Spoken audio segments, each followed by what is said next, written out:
Hello, MavMind Collective, and welcome to another episode of the HypnoSales Show. Today we're going to be talking about how to handle objections.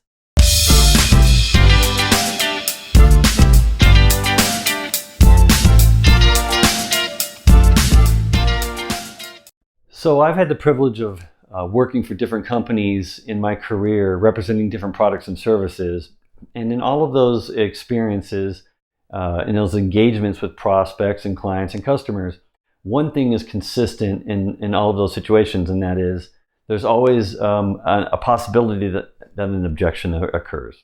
And so I've learned to handle different objections different ways, and some very generic and some are very specific to the product or service that I sell or represent. But when I got into hypnosales and to subconscious selling, I started to realize maybe there was a better way. I could find a better method to handle any objection, no matter what it is. So it wasn't, even if it was specific to a particular product or service, I could approach the way that I handle the objection the same way every time. And in that way, even if it's something I've never heard before, I could still have a roadmap to lead me to a successful outcome and handle the objection successfully in all the cases. Now, some of you have been handling objections for a long time, so some of the things I talk about you're going to totally relate to. But what I'm going to do is share the model that I use so I can generically approach any objection and handle it in a very generic way.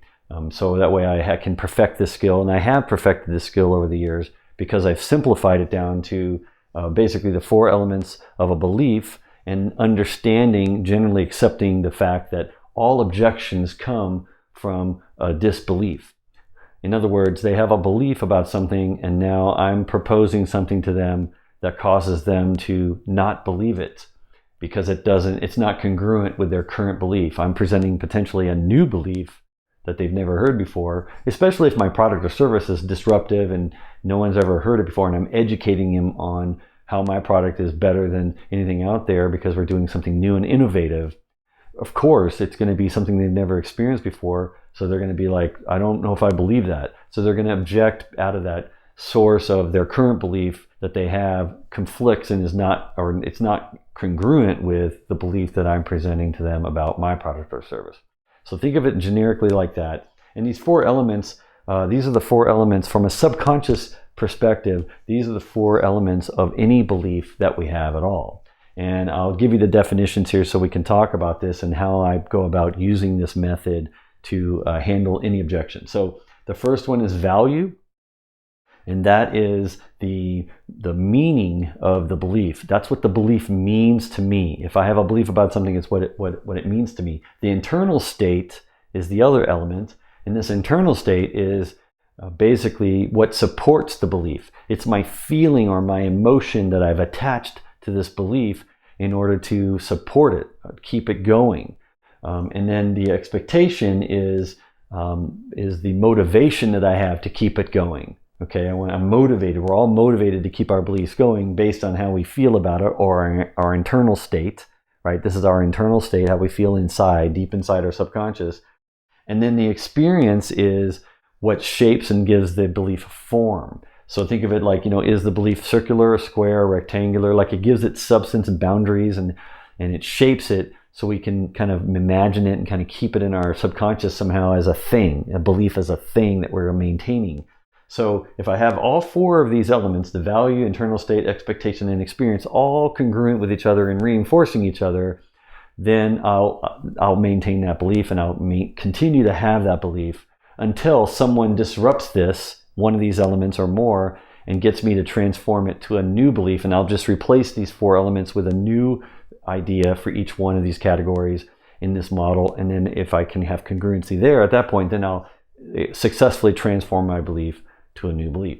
Now, you're probably asking, like, belief do you mean like a religious belief? No, I'm talking about just the way we feel about anything and the way we value something and what we expect and what we experience when we put those things together in order to survive and to not have to worry about something. So good example would be when you were younger, like a young kid, and you had to walk through a door, you had to learn how to open a door, okay? So imagine, go back into your past and remember like when the first time you had to open a door. You watched other people open the door, other adults open the door. They turned the knob, they turned it counterclockwise. They pushed or pulled the door in or out, and then the door would open and it would swing one way or the other.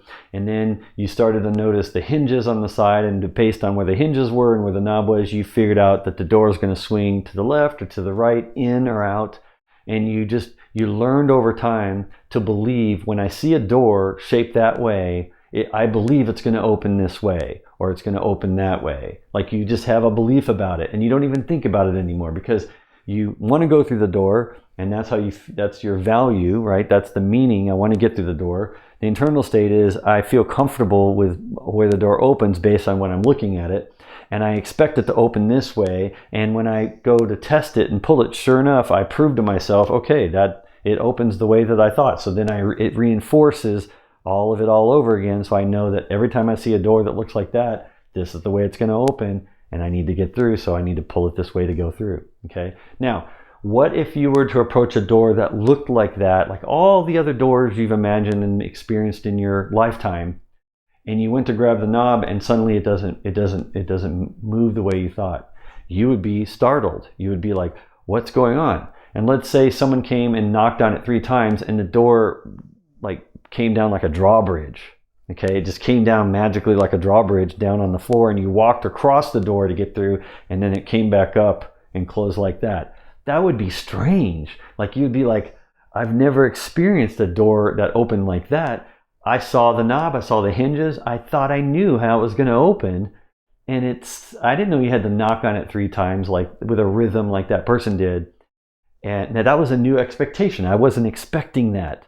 So I can't believe that that's how that just worked, because I've never seen that happen. I've never experienced that. And now I'm kind of intrigued by that. But I think it's kind of cool. So, wow, I hope I see more doors like that. So now you suddenly have more reinforcement that doors open in and out, but they also do like a drawbridge when you knock on it 3 times because you just saw it and experienced it. So your belief got transformed by a new experience, a new expectation, and now you thought it was cool, and now you value that doors open more ways than just in and out, back and forth. Okay, so that's what I mean when we're maintaining our beliefs. We're trying to figure out all of these 4 elements, how congruent they are. Now, when you're presenting your product or service to somebody, you're essentially, in some cases, saying, this may look like a door, but it doesn't operate like a door. Let me show you how. And you're setting a new expectation, just like I was describing, and you're trying to get them to value this new thing. What if you show them that door and you're trying to sell them that door, and then they go, I don't want the door that comes down like a drawbridge. Like, that doesn't make any sense. I don't want that, because I don't value that. I value what I'm used to, which is it opens up and it goes back or forward, and it's easier to use. But if you were to say, well, let me reset your expectation here, and let's say I move this to this column. Now I have these columns and these magnets kind of showing the idea that this is the current belief and this is the desired belief. Okay, so if I'm trying to get them to believe this new thing, like this, I want to sell them this new door that comes down like a drawbridge, I need to set the expectation that, well, the reason why it comes down is because we let gravity, natural gravity, pull it down, and the value of that is it takes less energy. So now I'm describing a new value that I'm hoping that they're going to respond to and go, oh, okay, it uses less energy, yes, and therefore it saves you money because it takes less energy for the door, the gravity, to come down on its own. And then you don't even have to touch it, so it's touch free, because all you have to do is knock. You just knock on the front of the door. You don't have to touch the knob. So the knob is touch free. You just simply knock with your knuckles or with anything. You can knock with a stick. Doesn't matter, as long as you knock right in the center of the door, it comes down on its own, and then you can walk over the top. And when you walk over the top, it's easier to get more things through, more people through, because you're walking over the top of the door, and the door is made with a reinforced steel, etc. So in other words, you describe these different things that either they have value or they don't, and they don't know how they believe them until they listen to you set this expectation. Now, once they experience it, like they try the door out themselves and you prove it to them, then maybe they start to realize, okay, what you told me it was going to do, it actually does, and does save me money. It took less energy because gravity was pulling it down. So, maybe I don't feel so bad about this. Maybe I kind of like this. In fact, I kind of like this idea. And I think I want to check this door out. I think I might want to buy this door. So in other words, I get 75% of the things over here by setting the expectation and the experience, delivering the experience, setting the new value, describing the new value they get out of it. Then there's 75%. If each of these were 25% each, 75% of their belief is shifting to this new belief. So they have to decide now, this last 25%, is this how they want to feel about it? Do they want to feel good about it or not? And they could fight you, or they can just let it go and go, you know what, I really like this idea. So the idea is, generally, the process is you want to get as many of these things over in the desired column from their current belief into the desired belief, and then you let them decide the rest. Now, speaking of deciding the rest, notice I have these color-coded where the experience and the expectation are green and the value and internal state are yellow. So I'm putting these as yellow because I want to caution you that you really cannot change someone's value or how they feel about something. You can't just tell them, you can't force them to value something new that they've never valued before, or to feel good about valuing something new that they've never valued before. You can't force them, you can't make them do that. However, you can persuade. You can persuade these. You can use some of the other techniques I've shared in some other videos on this channel, like the power permission technique or the ink bee method, or any number of other ambiguities, any of the hypnotic language, persuasive language. You can use that to influence and persuade them to value something new, or to at least consider valuing something new and consider what it might feel like if they believe this new thing. How do you think you would feel? Do you think this would be something that you'd be motivated to do? Do you think you could be supportive of that idea? Because remember, the internal state is the feeling that's supporting their belief. So you can even discover and really understand what they value and what they want to value and how they feel about it. And if you can understand that, then you're in a better position to persuade them and influence them to move these to the other column like this on their own. But you're not going to move these, they're going to move these. Okay. Now the ones in green here, these are the ones you absolutely can control. And these are the only two elements of a belief for somebody that was within your control. You cannot change their value or their feeling, but you can always set a new expectation and say, here's what, like maybe challenge them and say, I know you believe that, but here I'm going to challenge you with a new expectation. And then you say, if I can deliver the experience and prove it to you, would you feel good about that? Would you say that aligns with the value that you have? And right, so like if you were to do that, you set the expectation, you deliver experience, or you tell them you could. If I can move this to this column and basically deliver the expectation, would you feel good about that? Would that be in line with what you value? And if they choose to move these over like that, then they'll start believing in the new thing, and they believe in your product, believe in your service. So this is how I handle objections in general. And I'll give you an example. Let's say someone says, what you discover that they value having efficient use of tasks, or efficient execution of tasks within their organization. They want efficient execution. And what that means is, they don't want 10 people doing a task, they want one person doing the task. Because they don't want to pay 10 times the amount of money for 10 people to do one task, as much as they would rather, what they value is to pay one person the money for one person to do the task, as effective as 10 people would do it. So let's say that's what their use case is, that's what they value. So that's what they value here, one person instead of 10. And they feel really good about that if they can get that, but right now that's not what's happening. Right now, they're afraid. They have this internal fear that they're not going to be able to get that. They're not going to be able to get one person doing the task. So they're a little concerned. So this is causing some pain. This internal state is just, I'm afraid it's not ever going to happen. And the reason why they're afraid is because the expectation is it hasn't happened yet.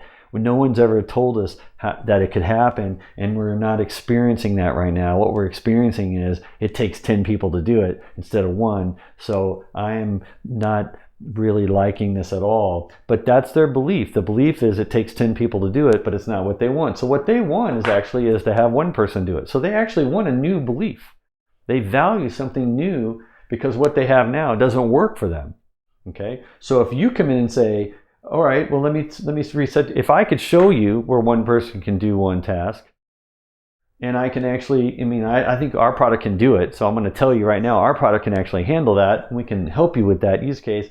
And if I can prove it to you, and I do, now I align with their value, I give them the expectation, I deliver the experience, I prove it to them. Now they have to feel, they're fighting their own belief right now because they saw what you delivered because you said it would. Now they're going to feel good about it and they move that to and now they have a new belief, which is in your product or service because you aligned with it. So that's one way to do it. When they don't believe that you can do it, you have to prove it to them. The other way to do it is, let's say they talk about, well, your price is too high. Your price is too high. Well, this is a little trickier. Typically, you have to figure out what are the different beliefs they might have. They might have more than one belief about your product or service or what they think your product or service should be. And they're thinking that it's, too much money. Now, sometimes it's because they don't value enough of what your product or service offers. Like this part right here is not moved over and they haven't moved it over into the desired column. The other one might be they really do value it, right? But they don't have the budget. So the internal state is, I'm afraid I can't pay that.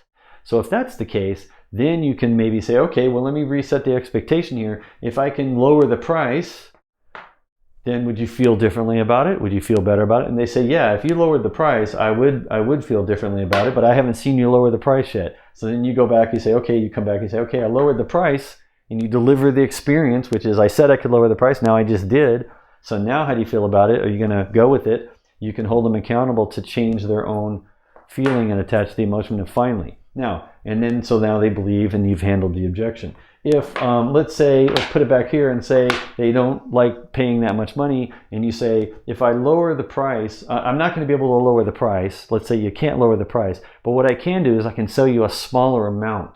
So the expectation you said is, if I sell you a smaller amount and we're able to get the 10 people that you want down to 1, let's get it down to 5. It only takes 5 people to complete a task instead of 10. So in other words, we can give you about 50% of the savings instead of 100% of what you're looking for. We can give you 50%, but we'll give it to you at a reduced price. Because in order to consolidate down to 5 people, it only costs this much and it's more within your range. If I can get that within your range, but only deliver about half of the value and deliver half the value, how would you feel about that? And then they say, well, that might work. Okay, I might like that. And then if I want to keep going, can I pay more when I get more budget later? And you're like, absolutely. We can grow this over time so we don't have to pay all at once. So again, you handle the pricing objection by proposing something, not everything they want, but you see how they feel about it, and you deliver the experience that would show them and prove to them that you're able to go from 10 to 5 instead of 10 to 1, you go 10 to 5, but it's a much reduced price to do that. That way you're still giving them the value of what they want, but you're letting them decide how they feel about it and if that's going to be okay or not. So in general, this is how I approach objection handling. I'm always looking to discover what they value, if it's multiple values, multiple things that they value, and how they feel about those different things. Are they afraid of things? Are they happy about things? Are they satisfied? Are they not satisfied? Where's the pain? Where's the gain? I'm looking for that kind of stuff.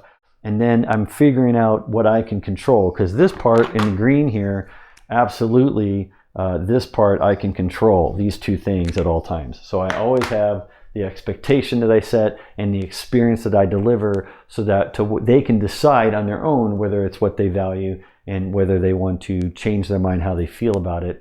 And if I can do that successfully, I can always transform their belief to my product or service, have them feeling really good about it and seeing a lot of value in it, and then becoming loyal and being a customer for life, basically. That's what happens. So I know this made sense. I know this is probably a new model. You've never seen this before. And the next time you get an objection, I know in your mind you're going to be thinking about these 4 elements and wondering, how would Maverick do it? What's the MavMind method? What's the subconscious selling way of handling this? And you're going to remember this in your mind, and you're going to be thinking about where you need to move the magnets, the green magnets, what you can control, and then how can you persuade them and influence them to move their belief from what they value and what they experience over and what they feel over into the new belief that you've presented. Thank you for watching. I know you find value in these videos, didn't you? So if you, like me, are in a customer-facing role, I'm wondering if you want to watch another video now designed to help you get better at what you do every day. Or not. You don't have to watch another video if you don't want to.